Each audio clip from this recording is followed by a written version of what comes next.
Hey guys, it's Roscoe, and on the Space Couch today I thought we'd take a look at droids and their humans, because we've got a couple of new matchups here. I do believe we saw these two in the Boys and Their Droids video I did at some point last year, but good to have another lineup like this. So of course we have Cassian and K2SO, who were great in Rogue One, and I'm very much looking forward to seeing if it is the two of them who will be in the Cassian Andor TV show, which should be interesting.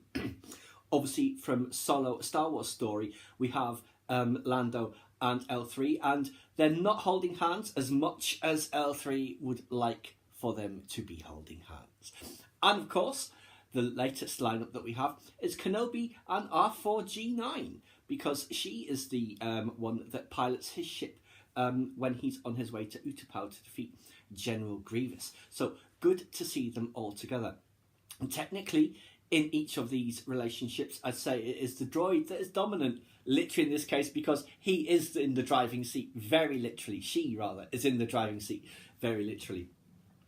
And obviously, K2 does that whole passive, aggressive, submissive, not really submissive thing with his sarcastic humour that was, of course, one of the high points of Rogue One. And so Cassian has to deal with that, but I suspect that means that K2 is the one in charge. And then obviously L3 is the top in the relationship, as it were, between Lando and her. We saw that in Solo, of course. She did seem to be very much dominant, and he was basically going along with whatever she said, from what I recall. Must watch Solo again. It's been a little while since I've seen it now. Could do with another watch. But yes, good to see this lineup of these new droids added to that. Eventually, of course, there will be so many droid pairings. In fact, I could have had Poe and BB-8 and Rey and a BB-8 added to this, but that would just stretch off the screen. But at some point, we will do variations of this lineup as more droids are acquired. But yes, thought it'd be good to have these guys lined up. Not had Kenobi out for a little while, or Cassian. It's been a long time since I've had him out, and I haven't had Lando out as often as I'd like to, but now I've got Skiff Lando. We can have a Lando comparison of the three Landos, and of course, particularly of the Empire Strikes Back, Cloud City Lando, and the Skiff Guard Lando from Return of the Jedi.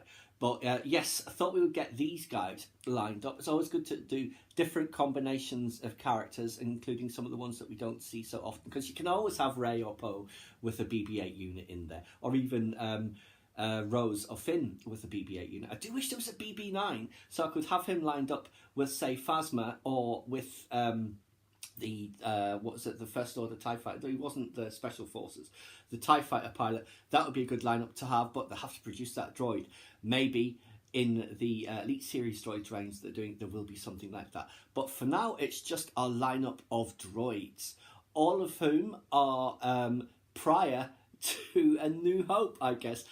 Only just so in his case, although we do see KX series droids in the Star Wars comics post A New Hope, pre-Empire Strikes Back, and maybe we will see them in The Mandalorian. Who knows if there's any flashbacks, or there probably would still be those droids around, because it's not like they cease to exist just because the Empire falls. They'll probably get repurposed as Republic droids. Yeah, and of course, always good to see an R2 unit, an R4 unit in this case. And yeah, I do really like the design of this. Yeah, I do like L3. And yes, I know I laughed when she falls to pieces in his arms. I don't know anyone who didn't. But there you go, guys. That is just a lineup of droids and their humans. One of the possible combinations anyway. Please subscribe to my channel if you enjoyed this content. Leave me a comment or a suggestion for an upcoming topic you'd like to see discussed, or like the video.